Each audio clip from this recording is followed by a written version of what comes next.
Bonjour. Donc aujourd'hui, je fais un cours sur le schéma cinématique et ensuite je vous présenterai une application. Tout d'abord, le schéma cinématique, il permet de réaliser des études statiques, géométriques, cinématiques ou dynamiques. Son principal avantage, c'est qu'on n'a pas besoin de dessiner le mécanisme complet pour pouvoir étudier la plupart de ses caractéristiques et de ses performances. Le référentiel, c'est-à-dire le programme officiel, ce qu'on peut vous demander le jour du bac, évidemment, c'est de connaître le schéma cinématique et de connaître le graphe des liaisons, et c'est quelque chose qu'on doit avoir vu en première. Pour réaliser un schéma cinématique, il faut déjà avoir identifié les liaisons du mécanisme. Pour identifier les liaisons du mécanisme, je vous avais expliqué qu'il y avait trois étapes. On enlève les pièces déformables ou les éléments roulants. Ensuite, on détermine les fameuses classes d'équivalence, c'est-à-dire les ensembles de pièces qui ont aucun mouvement relatif entre elles. Et ensuite, entre ces classes d'équivalence, on détermine les liaisons. Deuxième partie, le schéma cinématique. Pour réaliser le schéma cinématique, tout d'abord, on va réaliser un graphe des liaisons. Qu'est-ce qu'un graphe des liaisons? Eh ben, l'ensemble des classes d'équivalence ou l'ensemble des pièces qu'on appelle cinématiquement liées, hein, c'est la même chose. On va les mettre dans une bulle, dans un cercle, et on va indiquer le nom de la classe d'équivalence ou son repère.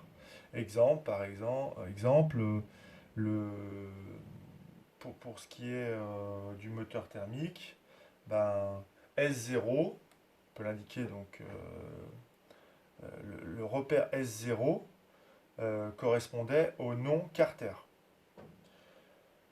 Ensuite, entre ces bulles, on va mettre des liens, des traits, et sur ces traits, on va mettre le nom et les caractéristiques de chaque liaison. Donc ça, c'est pour le graphe des liaisons. Pour le schéma cinématique, eh ben, on va commencer. Alors pareil, je vous donne une méthode. D'abord, on commence par dessiner le repère. Pourquoi? Parce que quand on fait un schéma cinématique, on peut faire un schéma cinématique spatial, mais on fait souvent des schémas cinématiques dans le plan. Et donc, on va indiquer le plan dans lequel on va représenter le schéma cinématique. Ensuite, on va positionner le centre des liaisons. Donc, par rapport au dessin qu'on a, on va essayer de positionner le centre des liaisons en respectant les dimensions, les proportions. Puis, on va tracer le symbole de la liaison que vous avez appris. Et ensuite, on va représenter les ensembles cinématiquement liés du mécanisme, c'est-à-dire que toutes les classes d'équivalence qui vont être représentées d'une couleur vont être reliées entre elles. Voilà. Petite remarque ici, c'est que une liaison est en lien avec deux classes d'équivalence. C'est-à-dire que dans une liaison, on va toujours avoir les deux couleurs qui vont apparaître. Donc voilà pour la partie cours.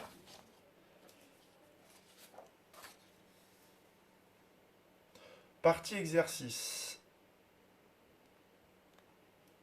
Alors pour le partie exercice, on va travailler sur le moteur thermique que vous connaissez, puisqu'on l'a étudié vendredi ensemble.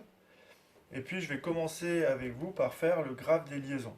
Alors le fait de faire le graphe des liaisons, c'est reprendre en fait ce qu'on a vu ensemble. Donc je ne me souviens plus exactement des couleurs qu'on avait choisies. Donc en bleu, moi je vais faire le piston. Alors, dans une bulle, je représente ma classe d'équivalence. Et c'est le piston. Le piston, je peux l'indiquer juste piston. Ici, je vais indiquer aussi son repère. Piston était repéré S1. Ensuite, en vert, je vais faire la bielle.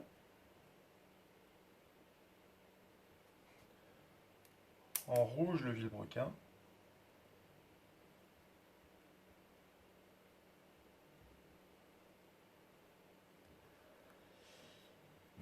La bielle, elle a été repérée S2 et le vilebrequin S3. Et puis en noir, le Carter repéré S0.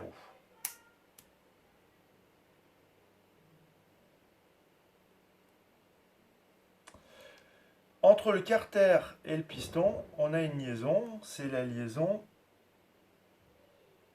pivot glissant Alors, DAX, c'était le point B, donc DAX, B, Z. Ensuite, entre le piston et la bielle, on a aussi une liaison pivot glissant. DAX, c'est toujours le point B, le centre, donc, mais cette fois, c'est l'axe X, donc DAX BX. Entre la bielle et le vilebrequin, cette fois, c'est une liaison pivot. DAX, alors c'était le point A, le centre, donc DAX AX. Et entre le carter et le vilebrequin, c'est une pivot. DAX CX. C'est en centre de la liaison. Voilà pour le graphe des liaisons.